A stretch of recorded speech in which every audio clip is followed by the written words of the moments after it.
Today on the Adventures of the Albino Rhino, we have the wonderful, the funny, the awesome, the beautiful, look at that hair, Mr. James Camacho. Hey, what's up, guys? Hey, how's it going, man? We always start the episode with our guests. Go ahead, give everybody the synopsis, the history, the background, the what you want people to know about you real quick. What do I want people to know about me? That's a loaded question. I have never even thought about that. That's pretty interesting. I'm a comedian. I'm a terrible actor. I live in New York City. I'm just trying to make it in show business, trying to not, disappoint my parents too much, but also live my life and satisfy myself. I'm just trying to sleep at night. That's my whole life motto. And yeah, I have Instagram at Camachbro, CAMACHBRO. I post a bunch of funny clips, tweets, and I like my own little fake ESPN series I'm making. And yeah, I don't know. I guess I'm a cool guy. I'm funny, I think. Well, I certainly enjoy your humor. Thank you. Hey, it's no problem, man. We actually met through a mutual friend. Had a little Discord thing that he does sometimes for like 5 people. But it's fun That because was fun. it is a pretty good time, man. I mean, it's just like a little writing session, and it's nice to just hang out with people, even if it is because it's not trying to be an open mic or a show or anything. It's just some people kicking it. I liked it because all these virtual shows like Zoom, Google Hangouts, whatever, like, the webcam stuff, you could see your face and you could see other people.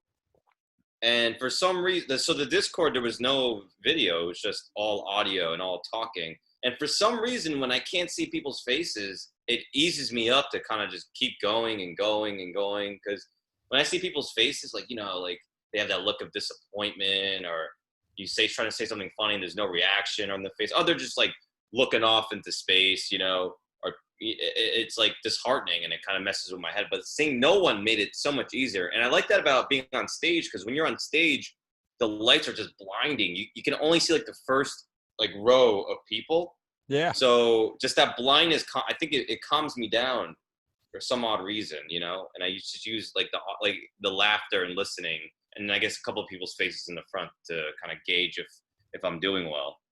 But yeah, I like the Discord. Yeah, man. I mean, I kind of I hadn't thought about that. I mean, specifically with the lights, because them shits, as sensitive as my eyes are to light, they blind the living piss out of me. So it's like I'm looking at a white wall, and I'm like, it's certainly calmer than doing like a bar show where you can see everybody and they're all drunkenly staring at you, like, make me laugh. Right. It's the face of neediness from the crowd. Like, where's the laugh? Where's the funny that fucks in my head? But you got to get used to it, man. Yeah. What was it? I had a point about the lights and shit. But oh, dude, the first couple of times I did a comedy, maybe like the first 3-4 times I did comedy, I had a brutal headache after. My first set, my second, I had a brutal pounding headache because from the lights, it was just so. I guess my eyes haven't gotten adjusted to it, but I remember like leaving these open mics and shit I was doing and thinking like, maybe this isn't for me. If I'm gonna get a headache every time I do it, maybe I shouldn't be doing this. And I think it showed how much I wanted to get how it was meant to be, because I kept going. I would get these splitting headaches after, but I would go on stage again and again, and eventually it just went away. Yeah. Well, I mean, it's kind of like an addiction, man. I mean, I don't. Yeah. It's weird having consumed as many drugs as I have. I swear to God, like every time I leave any show that I do, even if it's like just a little piddly open mic, with like 3 other people and nobody's even in the bar except for you 3, and the bartender's like, fuck, will you guys just leave so I can go home? You still get this like feeling of despair of like, fuck, I just want to keep going. Is there somewhere else? Is there anywhere else I could drive to right now and do this?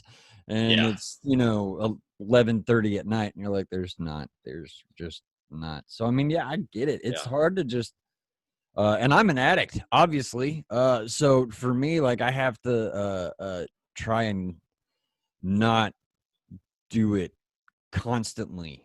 See, if I was in New York, like you are, Hmm. pre-COVID, like my wife would have left me by now. She'd be gone. The kids would be gone with her. Like, because I Yeah. would be doing like Yeah. 5 shows a fucking night, and because you can there, it's totally possible.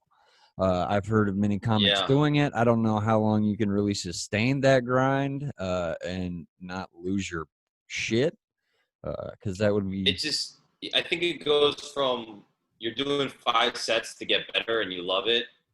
Then it gets to a point where, because in the beginning you can do 5 open mics, but open mic, I mean, you're paying for them and they suck. And but you, like, I would do 5 a night just to, because I wanted to get better and I was addicting. And in my mind, I was like, I'm working towards something. But there gets to a certain point, like where I'm at now, where I'm like middling and occasionally headlining and making some money, where it's like, I'm not going to get anything from 5 open mics, you know? Like, if I have 5 shows, that's completely different. Like, I could just work on material, I'll get money. But 5 open mics to me is not, like, that's too much. It's exhausting. And at this point, I'm at this point we got to start working on branding yourself too, and then you have auditions and shit. So, but it's just like a risk. It's like a reward, risk reward, I guess that's what you call it. But yeah. yeah, the 5 sets is especially when they're open mics is you know, it gets old, I guess, in a weird way. But when the 5 sets become real shows and paid spots, it doesn't get old. You know what I'm saying? It's like, so the actual 5 sets doesn't get old, but it's like if it's 5 sets of open mics, it does. Well, yeah. I mean, you're not. You're not building fans, at an open mic. Like it's all comics usually, Yeah. or especially if it's a bar setting, it's comics and people who are just there trying to get drunk, and you guys just happen to be on a stage or You something. could you could barely build material at these open, like when the outdoor stuff started in the city. I was going to everyone. Like I would go out of my way. Like I live in Manhattan, and all the comedy shit is in Brooklyn and Queens now because nothing's open in Manhattan. All the artists live in Brooklyn and shit. So all the open mics are happening on people's like roof, like literally people's apartments on their rooftops. These open mics. And I would go because I wanted to get on stage so bad. But then it was just like any other open mic. You go up there, no one gives a shit. But now you have an outdoor element, you know?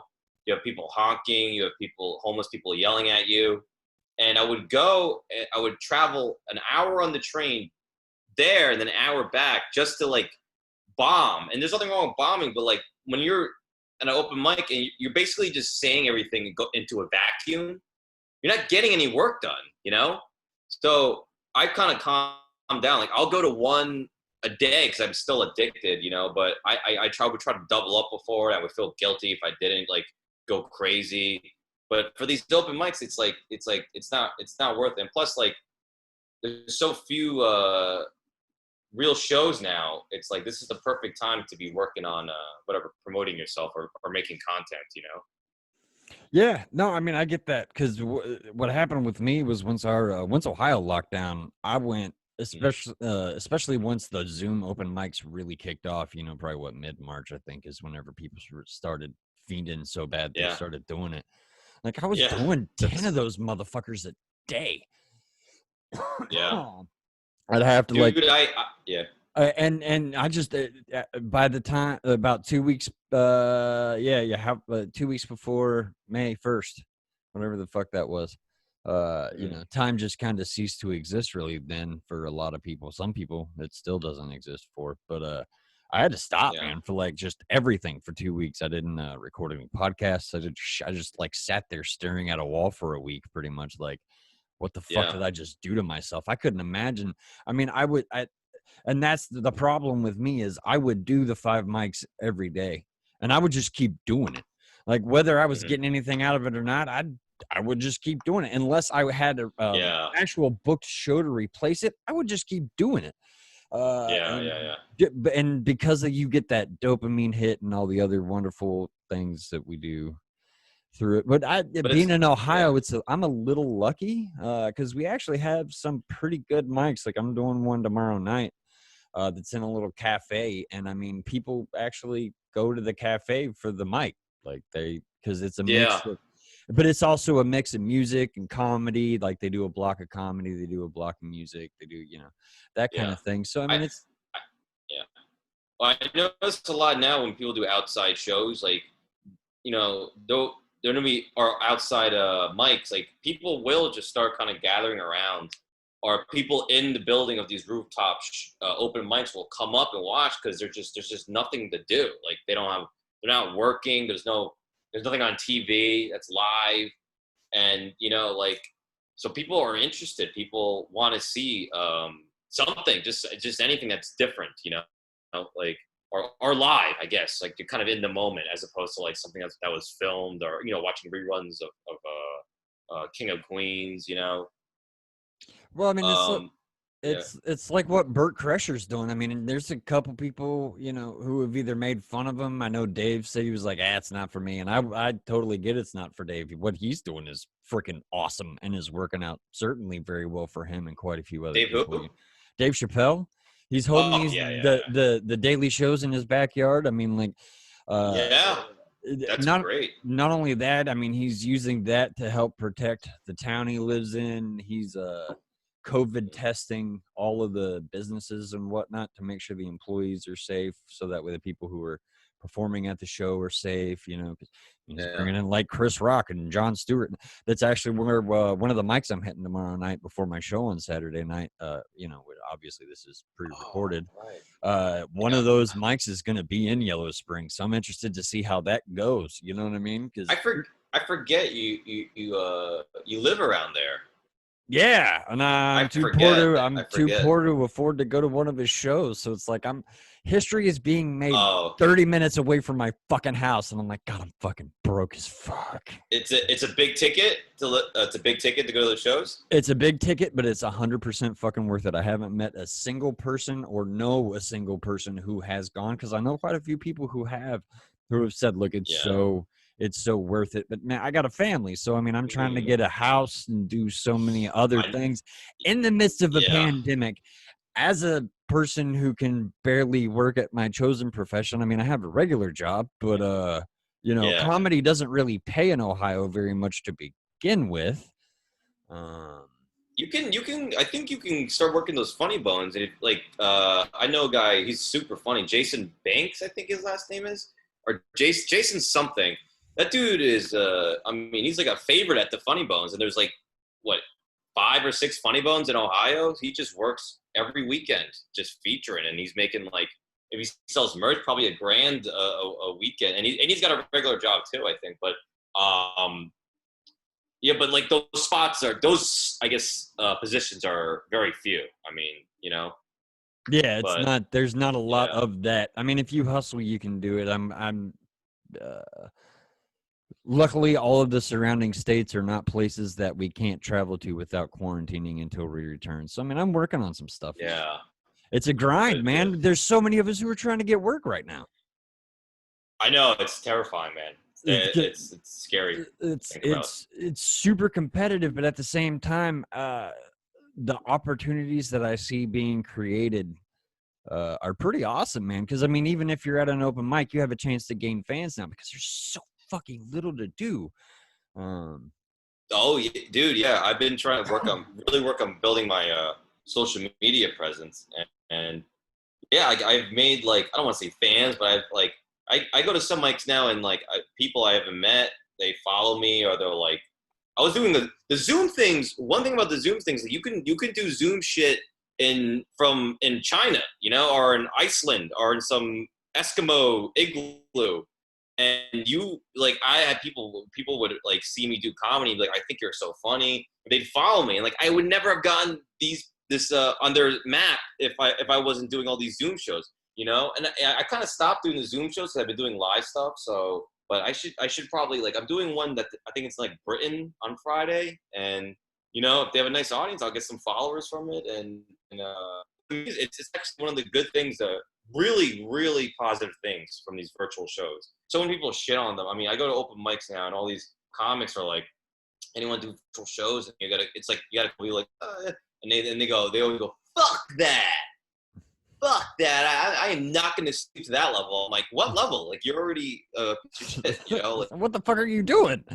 yeah, like it's literally like it's the curbside version of comedy. It's like, so you're not like, okay, so your favorite restaurant isn't, you can't eat indoors. You can tell it's the same food. You got to take the same dining experience, but it's the best. It's all you can do. You know, just do it. People are so opposed to it. Like, and yeah, it sucks. It's awkward, but um, there's you get fans from it. It really forces you to work on the writing of your joke because you can't use your personality really to kind of, it can't like flow through on like it does on stage. You know. Oh, yeah, well, I mean, there's So they see your face and your shoulders. There's no body movement. Actually, the episode that we released the day that we're recording this is a guy named George Wagner. He's one of the few people who still does. He stands up with a yeah, microphone. You know what I mean? yeah, He does the whole bit, and his stuff is really good through Zoom. You know, I didn't want to use it for yeah. that. At first, I wanted to use it, you know, because it was all that there was. And then I was like, cool. Well, I mean, Right. it'll force me to write a lot, which, I mean, I got so much fucking shit written. It's going to take forever to work through all this stuff, you know? Which Yeah. that's awesome. Dude, That's yeah. awesome. But then I was like, you know what? It's hard to tell if any of the stuff that I'm writing is really good. So I'm just going to keep writing like I normally write and use this to network and hopefully make some friends. Uh, And that's one of the great things. Like you said, man, I've met people in Tokyo, Thailand, I mean, UK, Prague, just all kinds of fucking places. I- I'll say this. When we did that this place thing, Yeah. I was or Discord. I'm sorry, the Discord thing. I was just like I started to do a lot of virtual things at first. I would only do it if people would ask me, and it was like about once a week. And then it got to the point where I was like, I'm fiending. Like you said, I need to do this. So I've been doing like 3, 4, 5 Zoom mics a night. And right when we did that, I was kind of like in the middle, kind of like in the middle of that. And I got to like, I did get some material from it, but when I started going back on stage, I learned like there is no replacement for this. Like you could do a million Zoom shows. When you get on stage, it's not going to make you more comfortable on stage at all. The only thing it'll do is get you like, so you might have a rhythm for your joke already, but you don't know if that works in front of a live crowd.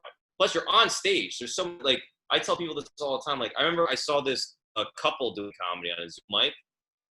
This girl looked like cute, very cute girl, and the guy was like kind of not jacked, like a big dude, like a intimidating dude.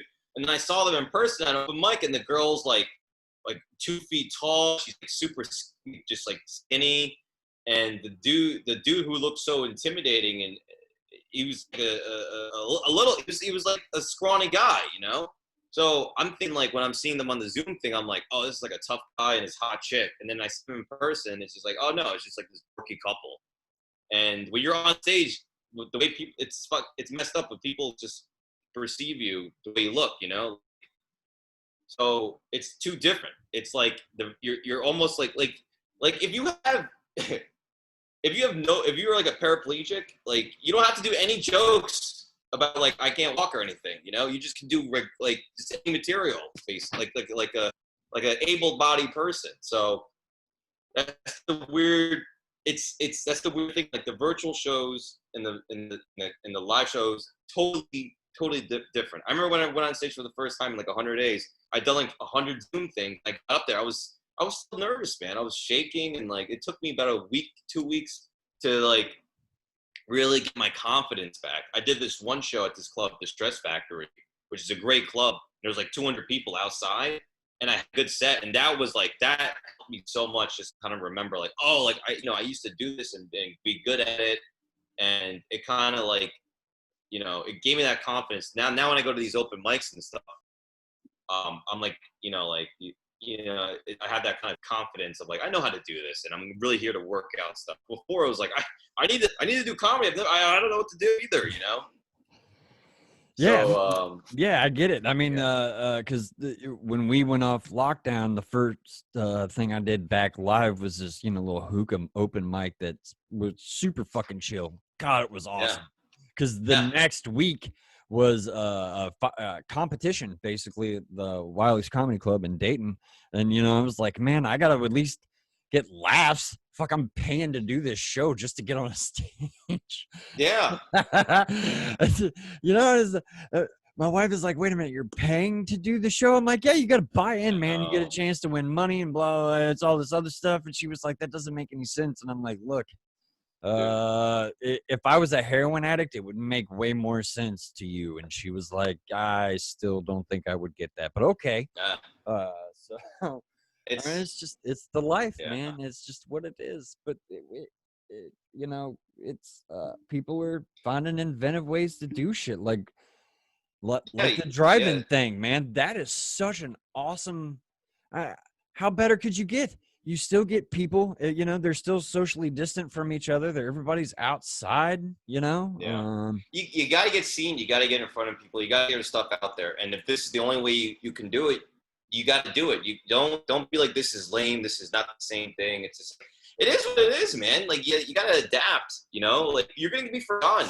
Right now, it's like, if you're putting out clips and you're trying, you're still relevant. If you're just sitting at home waiting for this shit to come back, you're gonna get at, people are gonna forget about you unless you're like super famous, like, you know, like you know, like a Bill Burr, like no one's gonna forget, or Dave Chappelle, like, and he's even doing his own thing. He's putting shows on in his backyard. He's doing something. If you're just sitting around waiting for it to come back, you're wasting your time, man. Like, there's no rest in this like business. You know, we're all still working, even if we're not getting paid now, or, you know, we're collecting unemployment. We're still working, and our job is great because you have to come up with your ways to your time valuable, you know, to make, you know what I mean. So It's not like someone tells you to do something. Here's a stack of folders. Get through it, you know, and, you know, go home to your wife that you don't love, and, you know, shut the fuck up. This job is like, oh, what you just kind of come up with, like, I think this will help, or I think this will help, or I think this will help, and you just kind of take your time with that. That's the beauty of it. So if you're waiting for things to come back, it's almost like you're waiting for your boss to tell you, like, oh, you can go back to work. It doesn't make sense to me, but I don't know. Well, I think, in my opinion, one of the reasons that I did it was never really for the money, obviously, because that's just a fucking shit ball in your hand anyway. You know, you can't do this for the money. I just wanted to make people laugh. Like, I called myself a door-to-door comedian for 10 years because I sold magazines, right? All across the country, knocked on doors. You know, you're not going to buy anything from anybody that knocks on your fucking door unless they can really knock your fucking socks off, like that guy on YouTube. Right. Cleaner stuff, you know what I mean? Like, we did the same thing just with magazine subscriptions. They were super fucking overpriced, but you weren't paying us $55 for 2 years of maximum. You're paying us $55 to laugh your ass off for 20 minutes, you know? Right. That's a great point. That's a great point. And after I stopped, I continued in sales thinking that's what I enjoyed. And then I, you know, became a stand-up, and because I realized it wasn't the sales, it wasn't the money, it was the making people laugh. And I was like, look, fuck, I'm just going to do this to make people laugh. And then the quarantine hit and everybody freaked out. You know, you could see it on every level of comedy, at every level of entertainment, period. Everybody was freaking out, like, what the fuck is going on? And I was like, you know, at the end of the day, you know, I had my podcast. That's what I had. That's what a lot of the other comedians had, you know. It's like we still have an obligation to people, no matter how fucked our shit gets, to at least try and get people to laugh. And a lot of these comics, big and small, have found different ways to do it, be it the Zoom shows. There are actual Zoom shows that people watch for some reason. Yeah, they're great too, man. Yeah, some of them are awesome. Some of them suck face, you know, just like anything else. You know, it's a huge range of different things. But at the end of the day, it's like there's a lot of us out there who are like, we just have to make it available for people to laugh. And what they do with it is what they do with it. It's still the same premise behind the art. Like, once you make it, it's not yours anymore. Which is ironic. Yeah. Sorry, go ahead. No, you're good. I mean, which is why, like, Even the shit shows that I managed to remember to record, I still publish them on YouTube, even if it's audio only. Because fuck, there could be 5 people. I don't give a fuck if it's 5 people, right? Which is Yeah. about how many Right. people watch the fucking things on YouTube anyway. But if five Right. people watch it and enjoy it, that's 5 people who at least enjoyed, 15 minutes of their fucking day, if that was Right. all they enjoyed. Well, So it's also like it's ironic. I'm happy we're having this discussion because it's making me like see things clearer. But it's like, what do comics always say? I want to sell out theaters. I want people to see my work and all this shit. It's like this is kind of like forcing us to do that because before we do like, all right, I got 3 spots on a Wednesday. There's 5 people in the first show, 20 people in the second show. Maybe if it's a decent club, like 50 people or 70 people on Wednesday, right? So you perform for like 100 people. Now it's like we can't perform in front of live crowds, but now our outlet is social media where there's billions of people. You know? So we actually reach, like, if you're working now, you're reaching more people. I think I'm reaching more people than I was before. I had some fucking stand-up clip I posted get like 10,000 views. And before I'd be like, oh, I'll do it at the Stress Factory for 250 people. And I'm like, all right, that's good. And that's only 250 people that saw it. And plus, there's no like replay value. They won't remember who the fuck I am.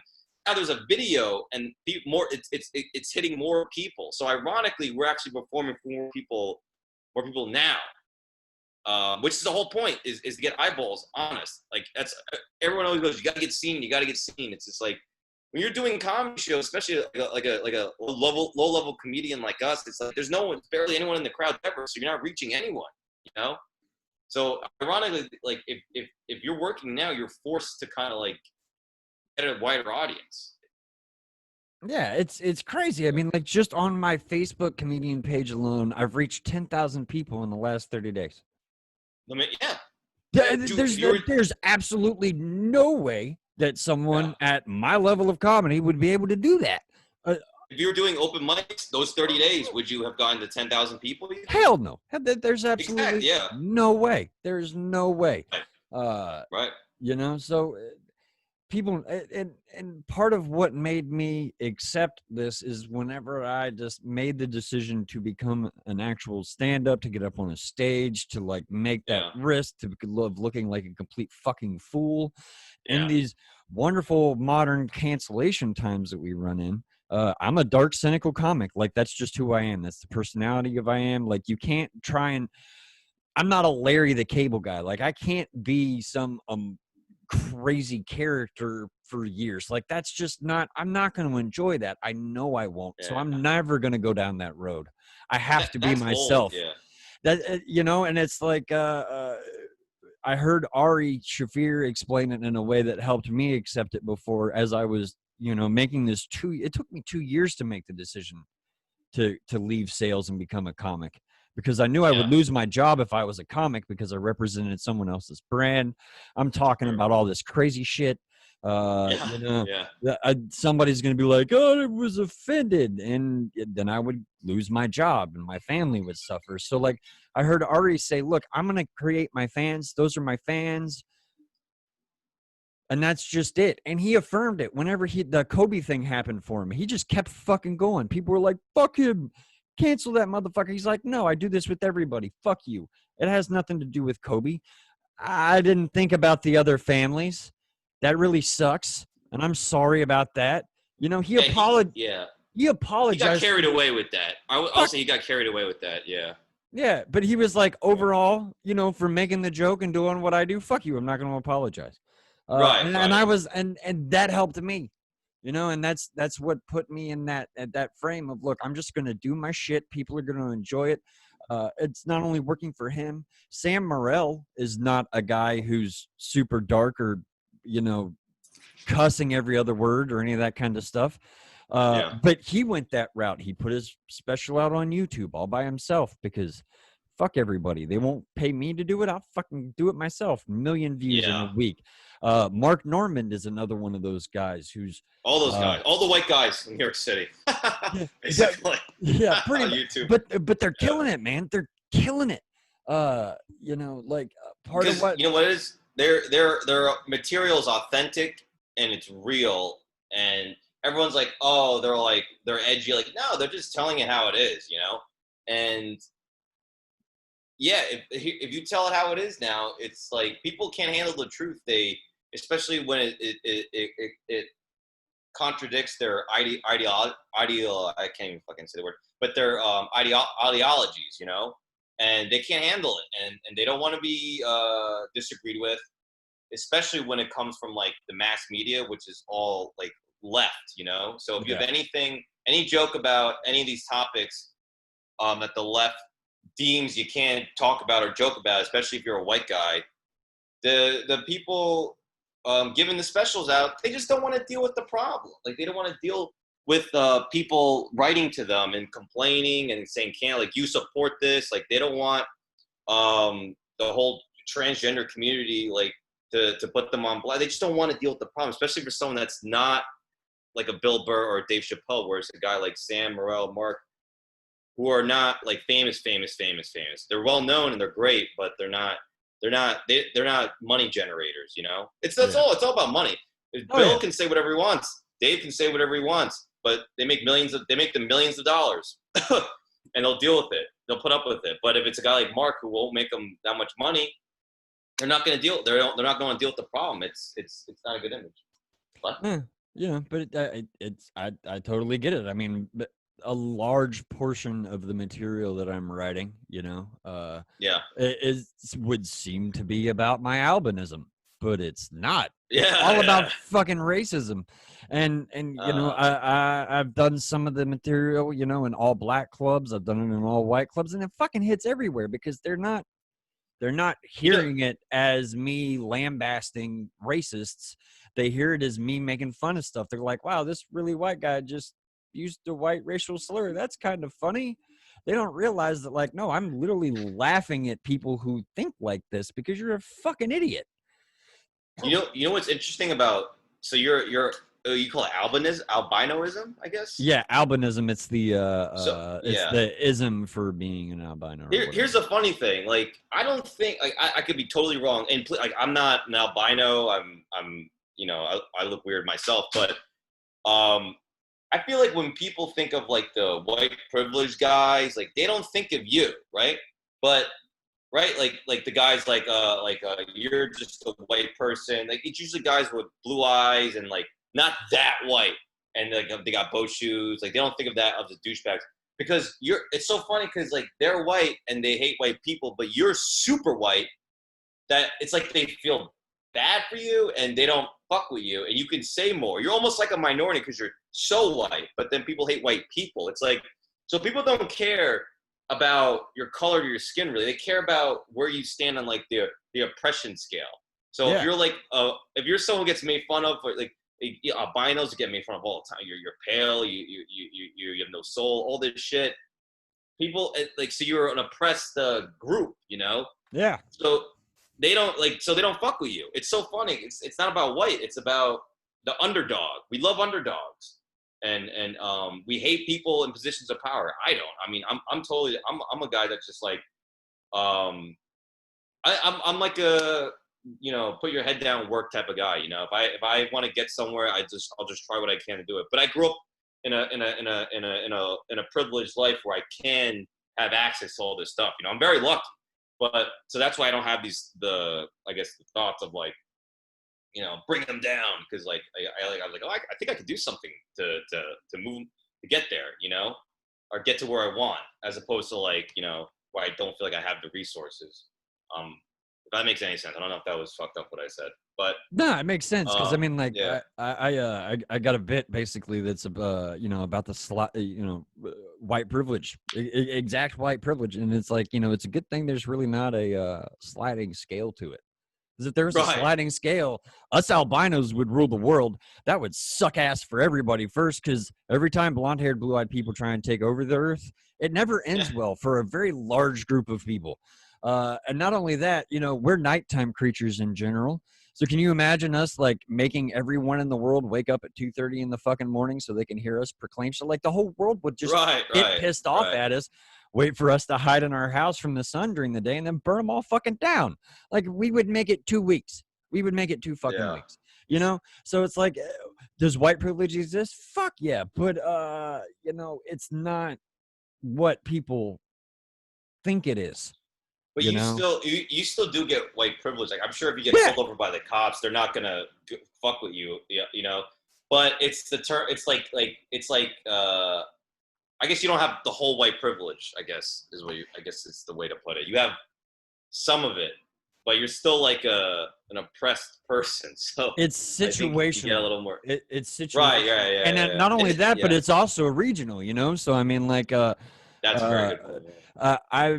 when I sold magazines, I've been chased out of like really small towns in the South whenever I'd be sitting there talking to somebody. And, you know, being an albino, I would talk about it to people. That's Yeah. why it's in my comedy. It's just, it's fucking glaring and in your face. If I don't mention it, people look at me funny sometimes, you know? And a lot of people in the small rural towns have this fucking thought in their head that one of my parents has to be black in order for me to be an albino, because most people are aware that it's not uh, uh albinism is a medical thing, like it's genetic, so it's not normal. So they're like, Uh, they equate it with their racism, and they're like, well, one of your parents has to be black. Well, we don't like black people being in our town, and then they fucking chase me out, yeah. which is Yeah. fucking weird. But at the same time, if I get pulled over by a cop and they're going to treat me totally different than someone who's black who gets pulled over by the same cop 2 minutes later for the same shit just because I'm super white. And the guy's like, oh, he must be really nice. Yeah. You can't be up It's to anything. Yeah. it's fucking weird. So I mean, we see the spectrum. Not only that, we're in all cultures. That's one of the things that made me love you so much, because I'm always talking about how people shit on albinos, and you come out with this. There's people who make them into royalty, which, by the way, I still can't find proof of this shit, but I'm taking your word It's for it. Eastern cultures. Eastern cult. Well, it's like a royalty pale type of thing. Like I know in I'm Chinese, in my mom's culture, it's like any like the higher figures, they're all like they look like literally like pale, not pale, like clay white, like porcelain looking. You know, like they No, dress them up like that. okay, yeah, now I get it. Now that you explain it to me like that, yeah, I totally get it. Yeah. Because you talk to anybody who's Indian, anywhere from those Southeast Asian They countries, have really. umbrellas. They walk down the street with umbrellas and shit. You Right. know, Well, they it's don't it's want a the part of sun. the whole caste system that exists Hmm. within Asian countries, because generally, if you're darker, that means you work outside, and the more you work outside, the lower on the Yeah. pole you are. You know, so I realize too, it's like it's different because over there, it's like all most of the middle class jobs are outdoors. Over here, all the middle class jobs are like in offices, you know. So that might have a thing to do with it. But I'm still working on that joke. Like I get lashed just from kind of pointing out the obvious, like you know, if you're tan, you're hot. If you're pale, you're an incel. Like that all gets laughed. But then when I really try to be like, but it's different over there. Like why is it different over there? And I explain the social status stuff, and then I don't know. I have to find a take on it, or maybe personalize it a bit better. I try to personalize it by saying like, being tan is like, I wish you could be hot from being pale because that means you don't have to do anything.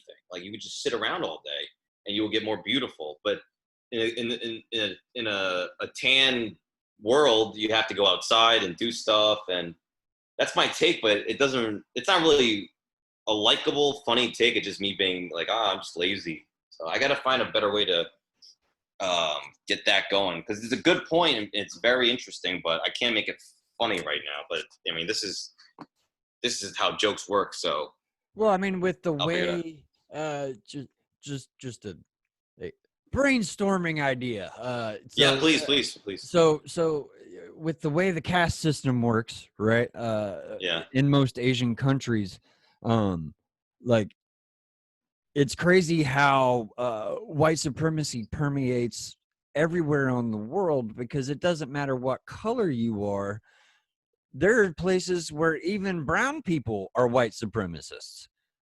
You know, like in China, yeah, for yeah, example. You know what I mean? Like you could take it to a hard punch for people like that, because yeah, most of what what you say that you feel hits the most of that bit, is the lighter, funnier stuff, and you can be like, and it's so crazy how blah blah blah, and throw that in, because that not only and then if you explain the thought behind that, it's like, no wonder white people think they're the shit. Like even the brown people in Asian countries who, make all the cool shit that they use are fucking holding them up, Right. I do like that idea of like, it's not about the color of your skin. If that was the case, then it'd be like that with throughout the, I don't know, maybe I'm wrong. Shit. That made no sense what I just said. I don't know, because then you could throw in the fact that if you go to another part of the world like in Africa, we get murdered. Right. Yeah. You know what I mean? Like they look at white people with large amounts of skepticism. That's a good point. Yeah. So I mean, it's fucking the Earth is weird, man. We're just weird fucking people. It's different. There's different places. There's different people. There's different.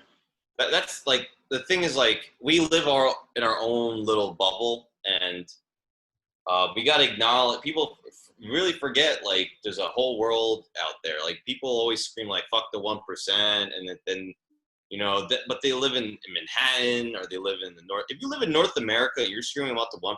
Then you're really only talking about the 1% of your 1,000 fucking Twitter followers. You're not talking about the whole. It's a global scale. Like you're making $30,000 a year. That, in America, that's like a middle of the class thing. But then in a global like scale, that's you are the 1%.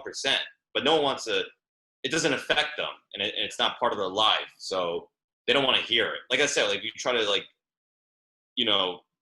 fuck with someone's ideology, or just kind of like use facts to like kind of be like, well, what about this? They immediately like shut you down, and it's too inconvenient for them, Yeah. But we all, like that thing about tan and pale. It's like it's different in other parts of the world. The world is different. You think about it, like if you're so dumb that you get so tan, and you go to China and people are treating you like a peasant, and you're like, then you're already kind of like forgetting that like the world is different, Or if you go to another country and you expect everyone to speak English or something, like you're just forgetting like or even people that like they forget like Trump won this election, so that means 50%, more than 50% of this country thinks he's the right option. And, people are in their own little world where like everyone hates Trump, or it could be the opposite too. And then they can't fathom other people, but you gotta be more open. You gotta be more open to, just that fact that exists, you can't just bury it or ignore it. No, because if you bury it or you ignore it, you end up in the fucking crazy ass situation that we're in right now. Well, it's just convenient. It's convenient because you don't have to deal with it. Especially if you just live in like the city, you don't have to go. You don't go anywhere for work. It's convenient to just think like that. No one's gonna fuck with you. Yeah. But if you want to like get learn more and be, I don't know. I just think it's just like I get into whatever. Well, I mean, I don't have any answers. I'm just saying it's like I'm a guy that I want to learn about everything and hear about all different points of views. It doesn't necessarily help me in my like. I want to learn how to snowboard or whatever the fuck. It's like it's not gonna help me in my everyday life, but it'd be like cool, like just to know more things or see more things. It's just for fun, I guess. I don't know. No, very curious. Sense. Or comics, though. That's our whole lives, anyways. Just seeing everything from different points of views. That is a lot of the reason why we are so important. Well, brother, we have reached the time. I've got some hard outs, and okay, that's had a good time. Definitely a good time hanging out with you, man. And would be more than willing to do it again sometime.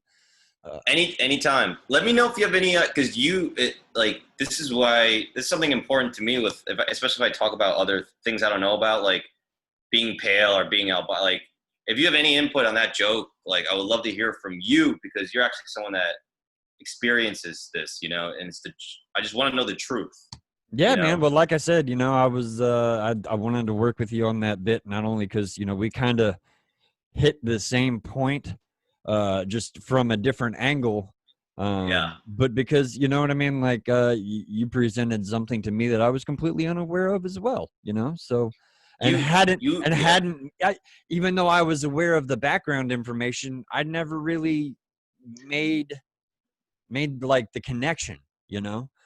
You give me hope that that bit will be great one day, because I've been telling it and people laugh at when the tail pale things, because that's the easy stuff. But when I try to like really break it down, and the way you were enjoying it that one time from someone that it, and then as soon as like when you told me you were an albino, I was just like, oh my god, like that's great. That's like if you do like a joke about black people and then the black people are laughing the hardest, you're like, all right, like here we go, like we got, there's something here, and I got to make it great. Yeah, well, it feels good to actually connect with the people that you're trying to connect with, you know what I mean? And Right, that right. was that was such an unexpected experience for me, you know, because I had been telling albino jokes to Dusty for fucking months, Yeah. and then to hear like some random dude with the last name Camacho pop on and be like, "Yeah, these pale people," and I'm just like, "What the fuck? Yes, finally, motherfucking finally!" About time Yeah. somebody else says, and then it was like all positive, happy shit, and I'm like, "What the fuck? This is amazing," you know. So I was grateful, and there Yeah. are other people out there who will definitely get that, and it, you know, I found the people that I have to. One thing that I think may help you, even as a pale person, right? Like Hmm. that that for my albino material hits harder the darker the room, Oh, right? sure. Yeah. Yeah. So, you know, but Yeah, go ahead. Sorry. but with white people, I've noticed that if I yell at them, Hmm. they they start connecting with it harder. Like you know, I let the first joke go through. If they don't laugh, I'm like, all right, whatever, that's fine. Second joke, they don't laugh. I just fucking like, hey, you're supposed to laugh at that. Like that was a joke. It's Right. okay. You're allowed to laugh at this. Just because I said I'm going to get skin cancer doesn't make it any less fucking funny. That's the fucking point of the joke. I'm laughing at my fate. Motherfuckers, open Right. up your brain, you know? So it's like it's a coaching experience with them. You have to turn off the oh my god, he said something crazy that has to be racist somehow, but he said it about him. I don't understand this right now because of the way the world is, man. It's fucking with people's heads. They're more judgy. I think white people are more judgy. Black people are more honest. Like if it's funny, it's funny. If this, that, whatever you say, it's funny. White people will kind of take it like, okay, he's saying this. I don't want to be I'm associated with that. I don't want to look like I indulge that or that. You know what I mean? Like I think they might be too in their little gated community world. Yeah, I don't know. I I don't know. I know I But agree with that pretty well. So yeah. again, man, let everybody know where they can find you, Mr. Camacho. So if you're in the tri-state area, I got gigs, outdoor gigs, socially distant outdoor gigs. I realize if you put socially distant in front of anything, it makes it sound safe. You Yeah, can be like social distant murdering. People will be like, yeah, I could sign me up. But jamescamacho.com/shows for all tour dates. Camacho Bro, CAMACHBRO on Twitter and Instagram. I tweet stuff all the time. On Instagram, I put out content every day. So follow me if you want to, good chuckle. And that's it, man. And like this, follow me, please follow and like this stuff. And hopefully, when things open back up, you guys can, come see me. Yeah, that's pretty much it.